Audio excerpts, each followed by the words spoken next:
on my sofa than there are in the Tory leadership campaign. It's kicking off, isn't it? As I speak, 11 people vying for Tory leadership. Here they are. Honestly, looks like Tory Tinder, doesn't it?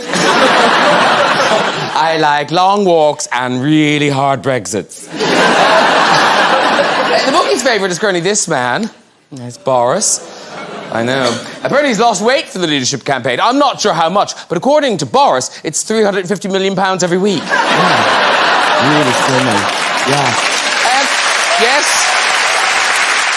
One Tory MP whose name definitely isn't on the list is this one.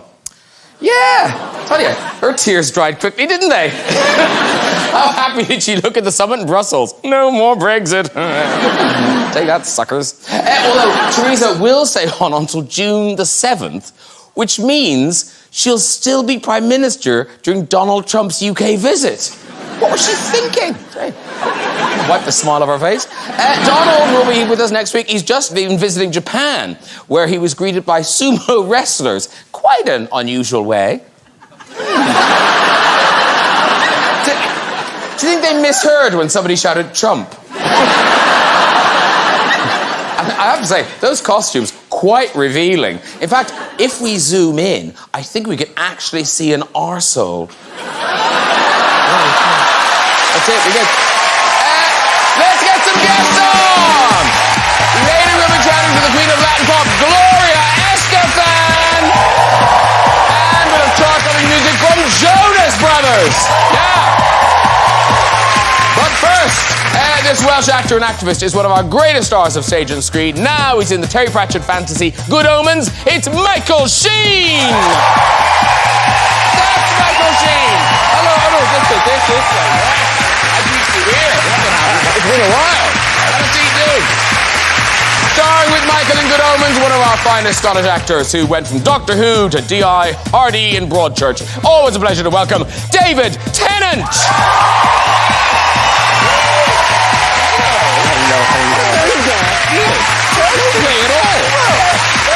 Oh, okay. And this Australian hunk has hung up his hammer. Goodbye, Thor. Hello, Agent H in Men in Black International. It's the mighty Chris Hemsworth!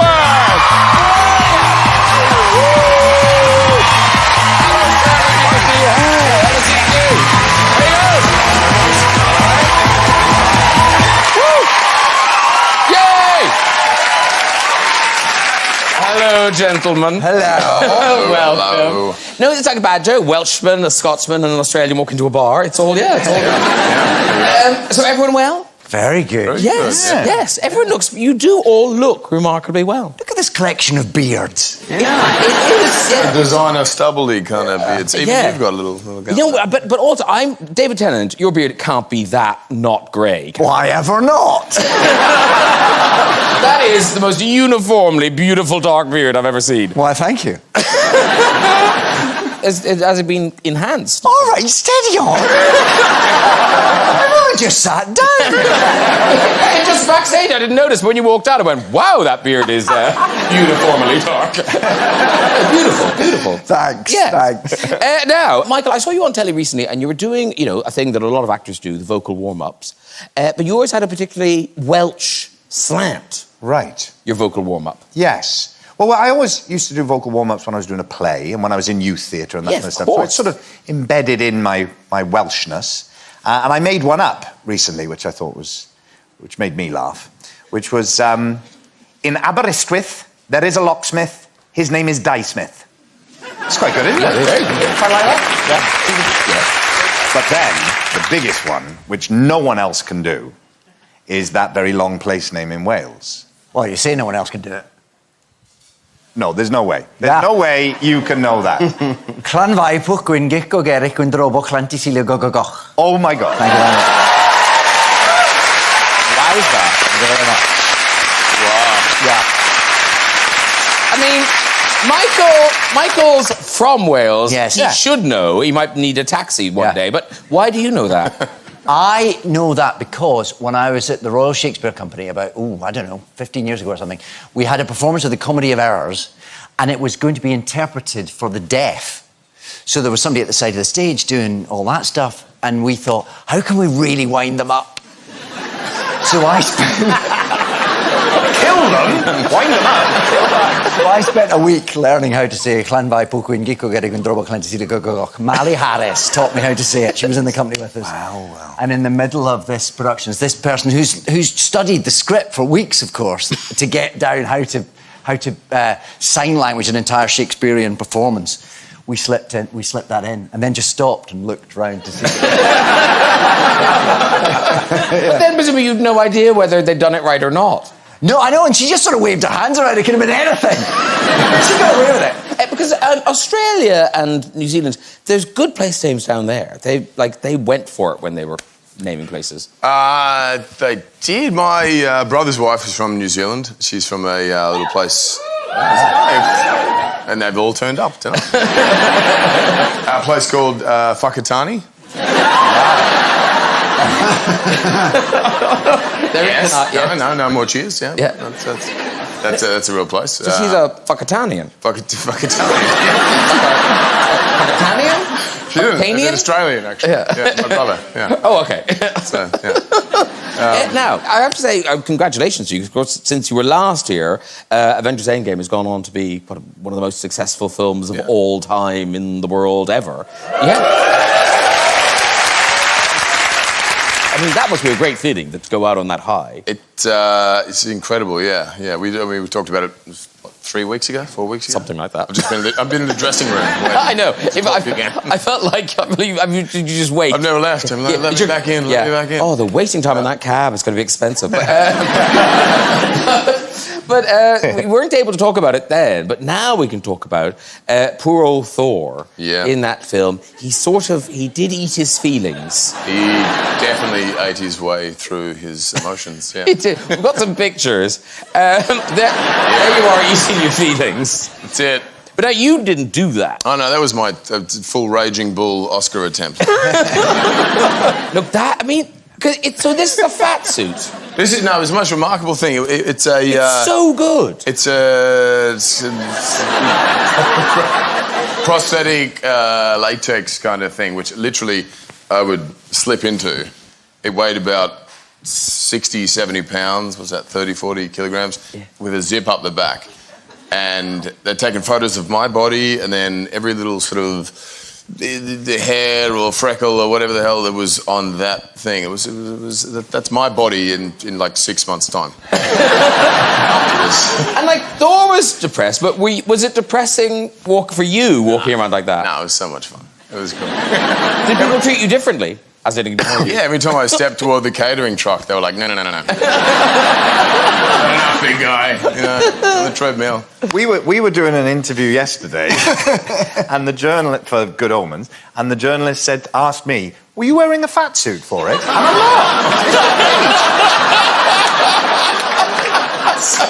not. This doesn't zip up. Didn't she? She did, I'm afraid. She didn't really recover from that moment. No. The interview never went south quite quickly. And did you get the pregnant lady thing, where people just want to touch your stomach? We got a lot of cuddles. And my wife, she's had 3 kids. And often, the pregnant lady, they get the belly rub in the supermarket. And Robert Downey gave me a fair share of belly rubs. Everyone just wanted to cuddle me. I felt like Santa Claus, Yeah. A few sort of Avengers on my lap from time to time. It's kind of weird. So. Oh, dear. Right, we start tonight with Men in Black International. It's gone international. It's out on the 14th of June, and here's a taste. So, Men in Black are back. But now this is a thing, we've had prequels, we've had sequels. This is a thing I hadn't heard. This is a sidequel. A sidequel? Yeah, it's an extension. The Will Smith, Tommy Lee Jones, what they set up many years ago, brilliant, and that they still exist in this universe as far as this film's concerned. And this was an extension of that. It's a London branch, and wanted to give it a more of a global feel. The other films were shot in New York and had the urban landscape there, and we shot in London, Paris, Morocco, Italy, and a bit in New York. So it has a different sort of aesthetic, but all the same fun, action, and adventure with the originals. And then you and the new agent, Tess Thompson, this film reunites you. She was Valkyrie in the Avengers. And did you know when you were doing Avengers that you were then going on together to do this? No, we didn't. We had a great time. Originally, Thor, Ragnarok, we worked together and it was fantastic. And then Avengers and Infinity War, Endgame. And this opportunity came up and we thought, fantastic, we can capitalise on the relationship. It's funny, you spend like 50% of a film often kind of getting to know one another if you've never worked together. So we could kind of hit the ground running with this one. So you may be Thor no more, we don't know, but you talk about your 3 kids. There is a Thor in waiting in your kitchen because this is one of your twins, I think. Yeah, yep. So your wife sent you this video. So what's he trying to do? Well, we'd hidden the like little lollies of chocolate, which is bribery with kids, which is the only way to get through raising children. Up high, and we thought he'll never get to them. And check this. How old is he, by the way? He was about 3 at the time. He's in nutcase. So this is a 3-year-old. You leave a 3-year-old alone in your kitchen? Yeah. Look at his hair too. Wow. Look at him go. Look at him. He's like... I'm like, that's a slippery fridge. Yeah. Look at him. He likes chocolate. Oh, he can. Yeah. Very good. He's a kind of... He's twin boys. And the other one is highly intelligent, smart, manipulative in a good way. But runs like he has a pair of flippers on, Okay. Like, it's his athletic ability it wasn't gifted that way. That one's is all physicality, and he's an athlete. Together, they could rule the world. Now, David Tennant, you will see Chris's 3 children and raise him. Sure. What, you're about to go to number 5? We're about to go to number 5. Yeah. Wow. Yeah. Thank you. People applauding you. Well done. Great effort. Thank you. Yeah, it's very good. Very exciting. It's quite a spread that we have 17 at one end, so there'll be 17 years between them. Yeah. Wow. But Ty, the 17-year-old, is giving you advice. Yes, that's the slightly weird bit about having children with that big a gap, that at 17 he's going, what, you're having another one? Really? Listen, it's quite odd when you're in the position where your 17-year-old is giving you a lecture on birth control. Very much, I'm sure it's meant to be the other way around. But also, your daughter, I think your daughter drew a picture of Daddy. Yes. Yes, my daughter went to nursery school and they said, draw a picture of your parents, and she drew this picture and said, this is my daddy. This is your daughter's interpretation of Daddy. Presumably social services came round quite soon after this.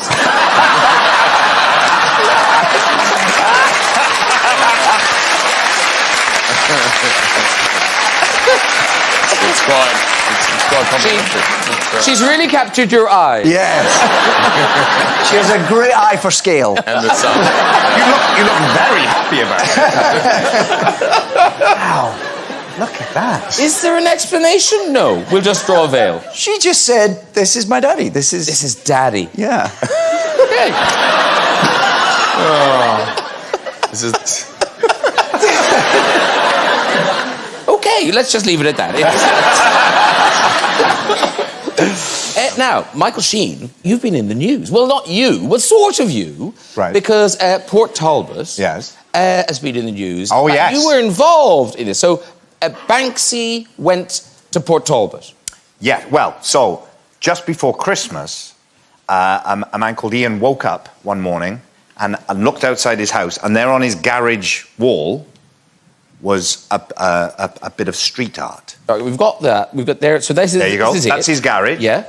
And then people started kind of coming and looking, and then rumours were, it looks like a Banksy. A Banksy has appeared in Port Talbot. And then it was confirmed, because then on Banksy's website, he showed a video. So he must have been there, obviously, but of course no one knows. No one saw him doing it. That's quite involved. You'd think you'd notice someone doing that. That'll take a while. Inside your house. Now, this guy, Ian, it was his garage, and suddenly he's got like thousands of people coming down to look at it, and it's it was a bit of an issue. So I got in touch with him, And I said, are you all right? Can you handle this? And he was very stressed out by it.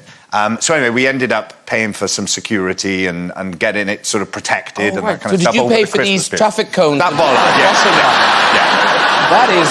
Exactly. I mean, you really went all out. Oh, I did a great I mean, that really... The people in Talbot are very polite. If they see a bollard, they leave it alone. And it was just to get it through the Christmas period, you know. And now, so the news was that yesterday it was finally removed in one piece, and it's going to be put into an art gallery, a street art gallery in Port Talbot at the end of Station Road, with like hundreds of other Banksy pieces. This guy owns a lot of them, and he bought a lot of them, and so now it's going to become this street art gallery. So of course it was very scary that they thought, we weren't sure whether it would actually be able to be removed without destroying it, but it worked, thankfully. Now, all happened. I'm worried for Ian because obviously the stress of owning a Banksy's gone, but now he's got 2 walls missing from his... So his car's been nicked, but Banksy is fine. Oh, dear. Now, moving on. Because David Tennant and Michael Sheen, you are together at last in Good Omens. It's streaming on Amazon Prime Video from today.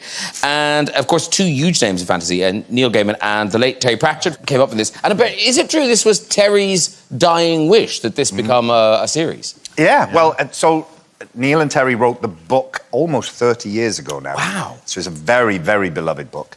And there have been lots of plans to turn it into a film or a TV show.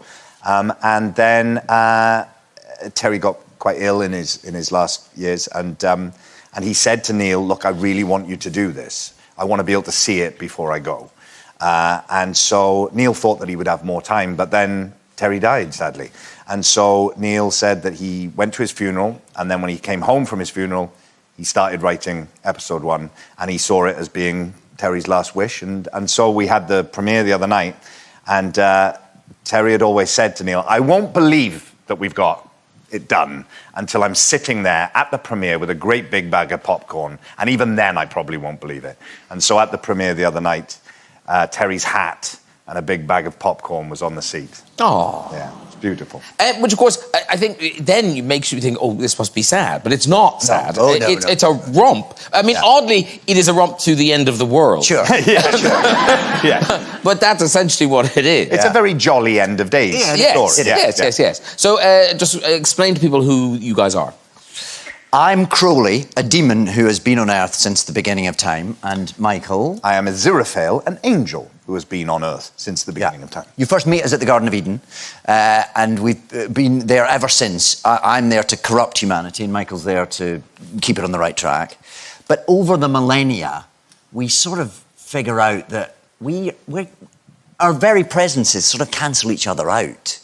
So maybe we could take the pressure off and just kind of have a nice time. Why should both of us travel to the same place, one to try and corrupt someone and the other to try and save them, when just one could go and do a bit of both? Yeah. Yes. Saves the time. So we fall in love with the mortal world. We kind of eschew our respective head offices and are having quite a nice time until I'm charged with delivering the Antichrist, which will trigger the end of days, apocalypse, no more nice glasses of wine, no more nice dinners.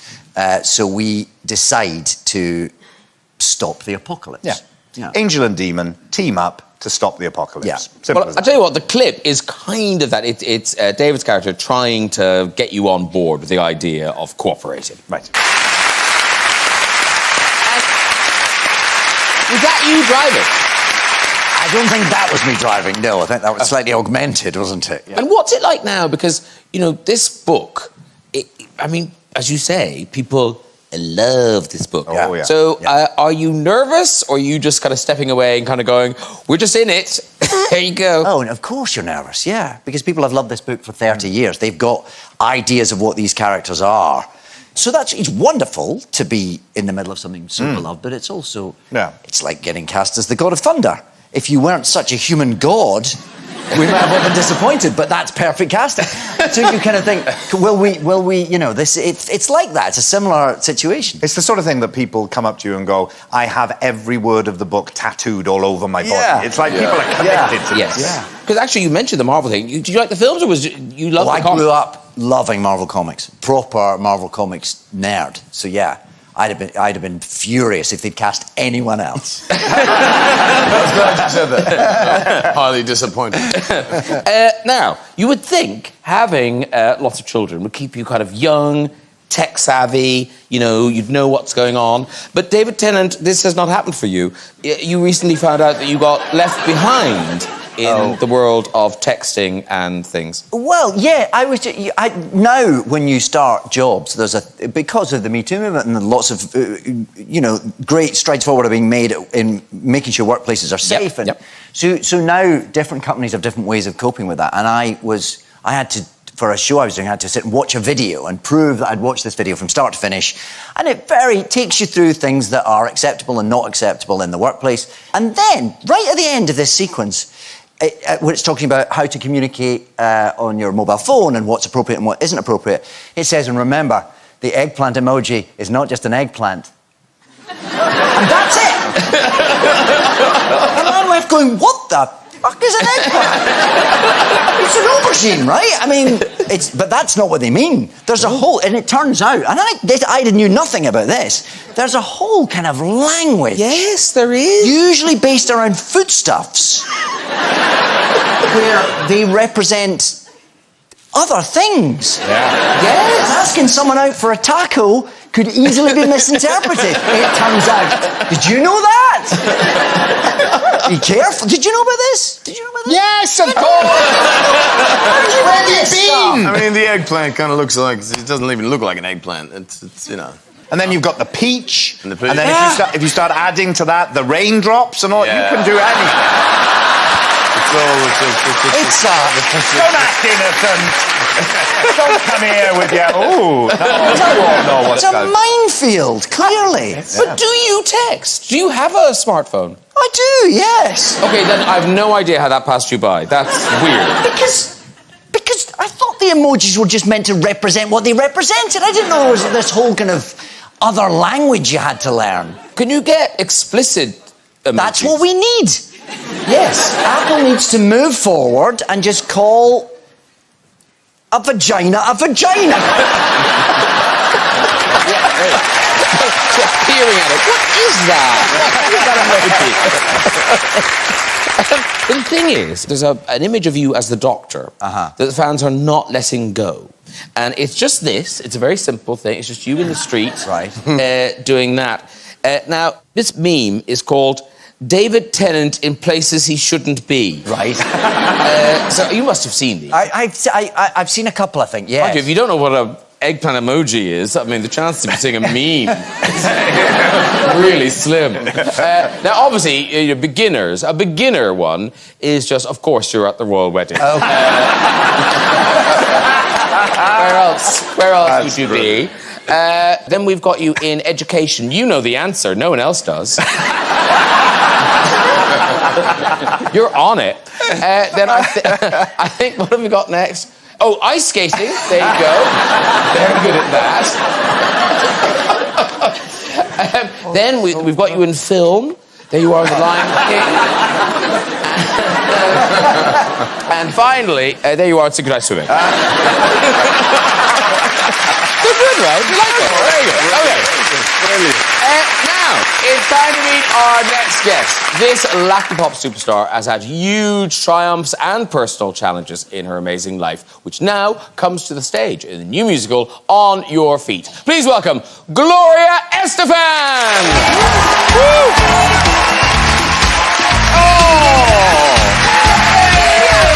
Thank you! Lovely to see you.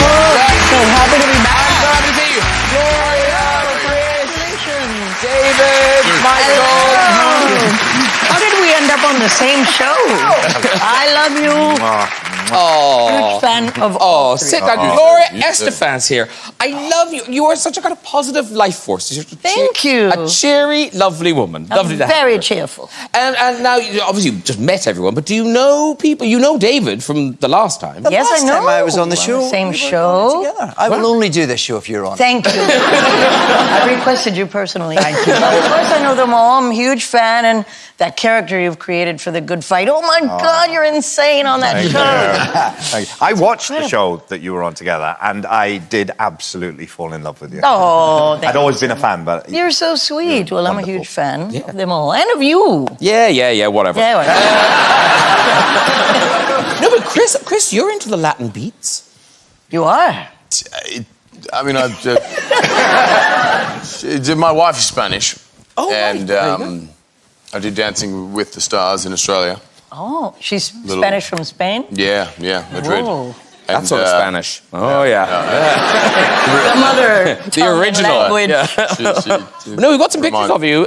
Look, there you are. That you doing your samba. Wow. This one's very impressive. The next one is really impressive. Look at that. Wow.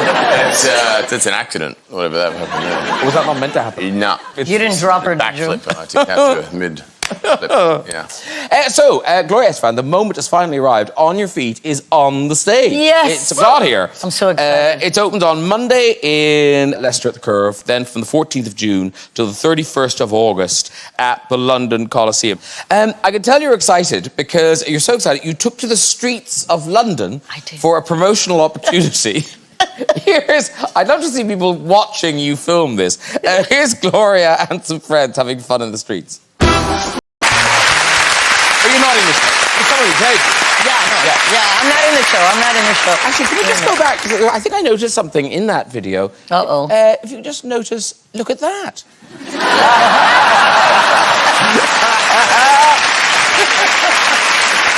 You didn't say hello.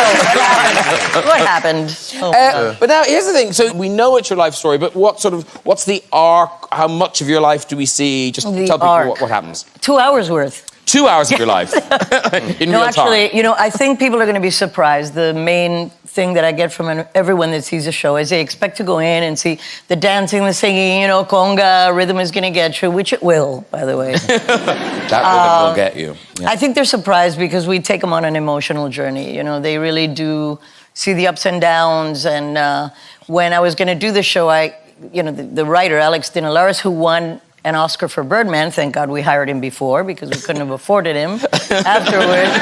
He told me, you and your husband are a nightmare to write for.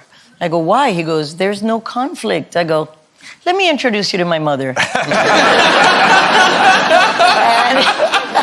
Oh, you identify there, do you? No. She said that, Mom. I did not. Love you. So I told my mom, I go, Mom, we're going to tell the truth, because there were some things that happened there. She really was not too happy with my husband when we got together because he wasn't a doctor or a lawyer. And he was a businessman and a musician. She thought he was going to take me away and break my heart or whatever. So she really tortured him for only about 12 years of our married life. And then after the accident, when she saw that he was so incredible, she thought he'd leave me for sure or something. She realized who he really is. And so you see little bits in us fighting to get the... Yeah, because this was the bus crash where you nearly lost your life. But yes. So out of that, your husband and your mother did come together. They did. I mean, he was always very respectful and lovely with her, but she wasn't having it. And then one day in the hospital when she came to see me, and by the way, she hadn't spoken to me for 2 years before that bus crash because I took my sister on the road with us. And she got upset that I had, taken my sister as well. So she was a teacher, and she was in the teacher's lounge. She was the union rep and had just finished a meeting. And on the little ticker that scrolls, she sees Gloria Estefan dead in bus crash. So she collapsed on the floor, and then a friend of hers said, no, that's a mistake. She's alive, she's very injured, but she's okay. So she flew to Scranton, where I still was, and then later went to New York. And in the hospital, Emilia was trying to be so strong and everything, but one day she was looking for some door, and she opened the door to a closet, and he was on the floor sobbing on his knees, in tears.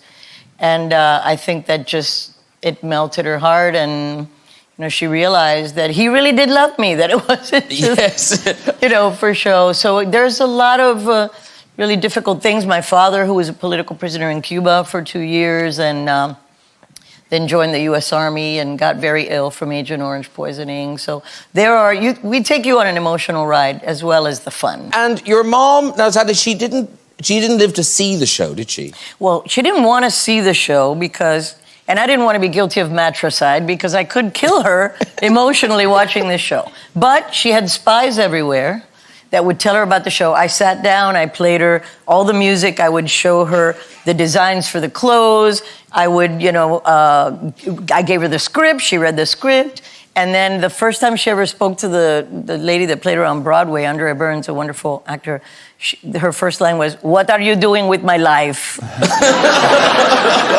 So she didn't go, but I know she's there. She's there. But your daughter posted a fabulous video of her and your mother, her granny. She became a famous rapper in her later years. So this is your mother and your daughter together. Yo sé que me extrañaron, no vayan a llorar. Pero más que rapeo, tengo que trabajar. Aquí desde mi silla arreglo 1000 problemas, llamando yo a mi yerno para que los resuelva. Gestiono por aquí, dispongo por allá. Pero a los que me llamen, muy caro pagarán. Sí. Yes. Don't worry, I make an offer they can refuse. She was rapping about how she controls the world from her little kitchen table, that's where she was, and how she does it is calling my husband, so he takes care of it for her. And then somebody called her to do something. She goes, "I'll make them an offer they can't refuse." Could you follow all the Spanish, Chris?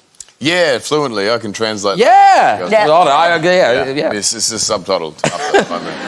Now, Gloria, every time you come, you have this thing where you take your hits and you then do kind of new lyrics. Parodies, yes. New lyrics. So apparently you've got a new one for us. Yes, and it was inspired. I wrote it today. That's very new. Yes, because they asked me for new ones and I didn't have any, and I go, I know you love this. Yeah. So it was inspired because, my assistant constantly puts things where I can't get to them because she says it's job security. So it inspired me to write a song for you. I've signed it and everything. I have to read it because it's too fresh. It's too fresh. I don't know it by heart. Let's play a little bit of the original. All right. Okay, so here's the original. If I could be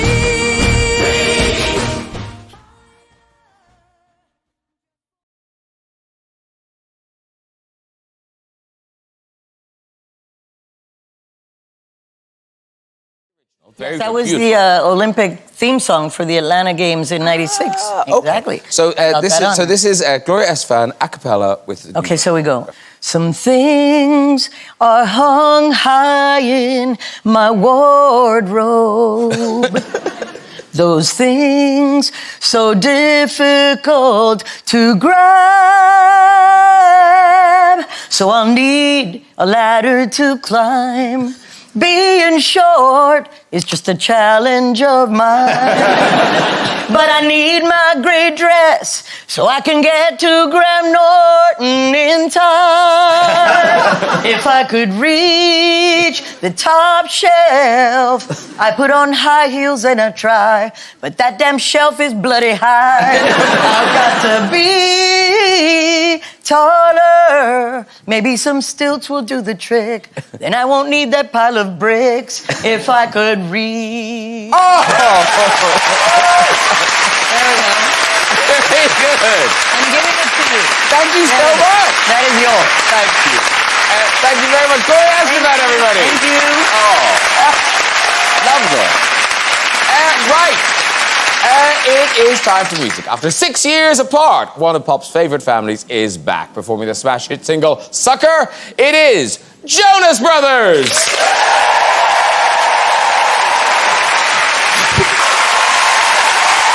Whoa! Jonas Brothers, fabulous job, boys. Coming over and chat you. Thank you so much. Great to see you. Come in. Lovely to see you. Lovely to see you. Come in. Meet everyone. It's Michael, David, Chris, Gloria. Good to see you.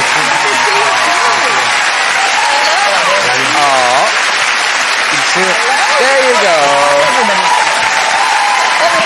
Have a seat, have a seat, have a seat. you got enough room? Should I just sit down here? No, you all fit on there. You can fit on there. Look at this, loads of room. Loads of room. You weren't there, Gloria. I'm fine. Who's manspreading? It's you. It's you, Chris. Look, there you go. Look, there's loads of room there. Yeah. I'm not that big. I've Oh, got there plenty you go. of Look, space. you're great. You're great. You're great. Watch it. I'll grab onto this. Thank you so much for that voice. Actually, now, Gloria, you've worked together. Yes, we were on a show together. We were. And I heard I was part of your bachelor party too. She was somehow. indeed. We were playing Gloria's music loud on the yacht. I saw your friend dancing. He's quite something. Yeah, you know, it got us moving. Her music got us moving, and so we're gonna have to come see the The show rhythm's now. gonna get you. I think my music and maybe some. Maybe some. Yeah, cheers to that. Yeah, talking of. There you go.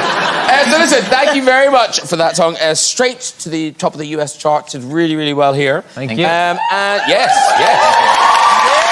It's exciting because it's on the brand new album. It's out next Friday, June the 7th. There it is. There's the album. Now, it's called Happiness Begins. Now, I don't get it. Just seeing that picture with Happiness Begins above it, it begs questions. It makes all the sense in the world. But it's a lovely picture. Thank you. Happiness begins and ends. Begins with a little dip in the pool. So, this is, it's a wonderful thing because obviously there was excitement. You know, people love Jonas Brothers. But, yes. But, We got one. yeah. But, but it must be really that people want to buy the music, that they're excited they're buying the records and everything. That must be, That's incredible. I mean, I think the thing for us is that 6 years away from doing this together and the individual experiences and journey that we went on brought us back. But more importantly than anything else, just the family aspect of this and prioritizing that above everything else made the payoff of this record and everything else even sweeter. Yeah. And obviously, getting back together, it was top secret. Nobody knew. But Kevin, apparently there was a mole. Yeah. In the Jonas There's a mole in the man. family. There is a mole in the family. My oldest daughter, Alina, she told her entire school that we were coming out with a new record. And so her teacher said, "So will she be staying with us?" And I was like, "Yeah, why? What are you talking about?" She goes, "Well, she says she's going on tour with you, and she's leaving, but I know you're not making music right now." I'm like, "What have you done, Alina? What have you done?" And then parents started bringing her Jonas Brothers gifts from years past. So I knew then she blew the secret. It was over. And you're going to the British leg starts next January in Birmingham, the 29th of January, and then you're off to London, Glasgow, Manchester, and you can pre-order from Tuesday. Next Tuesday. Yeah. They're doing it. That's what they're doing. Listen, thank you so much for coming to and performing all that live. Good luck with the album. Good luck with the tour. Jonas Brothers, everybody. Woo! Hey! Now, that is nearly all we've got time for, but before we go, let's take a visit to the big red chair. Hello. Hello, Hi, what's your name? Sarah. Sarah. And what do you do, Sarah? I'm a midwife. A midwife. Oh, can I get one back? Yeah. David Tennant wants a loyalty card. You're gonna have 6. 6 and you get a loyalty. And I sense good story. Midwife will have a good story. Off you go with your story. Unfortunately, it's not about being a midwife. It implicates my boyfriend. So my boyfriend lives in Scotland, so I was over here visiting him. And it's the second time I'd met his family since we've been together. So we drove to a rural part of Scotland and we parked and jumped out of the car to go for a walk. And there was a playground there. So Sam ran to a seesaw and I went to the other side. He's a lot bigger than I am, so when he jumped on, I went up. And the first time I got a little bit of air and I pulled myself down. And I laughed, and because I laughed, the next time he did it, he catapulted me into the air, like 10 to 12 feet in the air, and I landed teeth first on a metal bar, so in front of his whole family. I smashed 3 of my teeth in, and I was beside the bar, and I was like, I'm fine. All of my teeth are in the wrong place, but I'm fine. I was definitely not fine. And so what a introduction. Now, can I just say, maimed. are you still with that moron? Not unfortunately. Yes, I definitely am. He's the loveliest. So, and plus I've got the best, thing over him. So in years to come, I think. And your new teeth are lovely. Yeah. Two of them are still dead, and there's still tooth shattered into my lip. So you must walk. You have to walk. The mad story. Do we have one more? Yeah, one more. Okay. Here we go. Hello. Hi. Okay.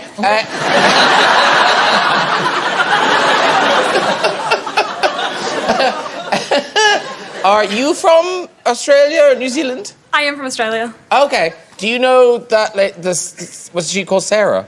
Yeah, I do know her. Okay. Are you related to her in some way? Yeah, she's my twin sister.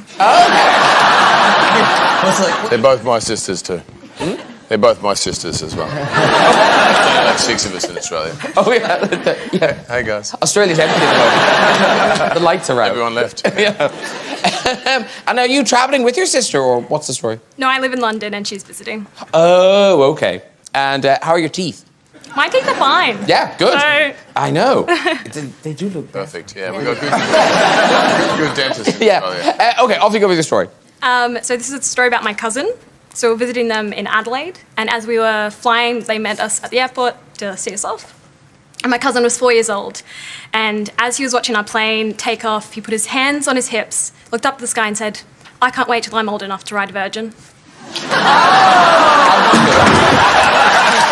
Yeah. All right, that really is all we have time for. If you'd like to have a go in the red show yourself and tell your story, you can contact us via our website. Please say a huge thanks to all of our guests tonight. Jonas Brothers, Michael Sheen, David Tennant, Chris Hemsworth, and Gloria Estefan. Join me next week with pop group Bastille, singer-turned-actor Paloma Faith, National Treasure Stephen Fry, and Fleabag's hot vicar Andrew Scott. I'll see you then. Good night, everybody. Bye-bye!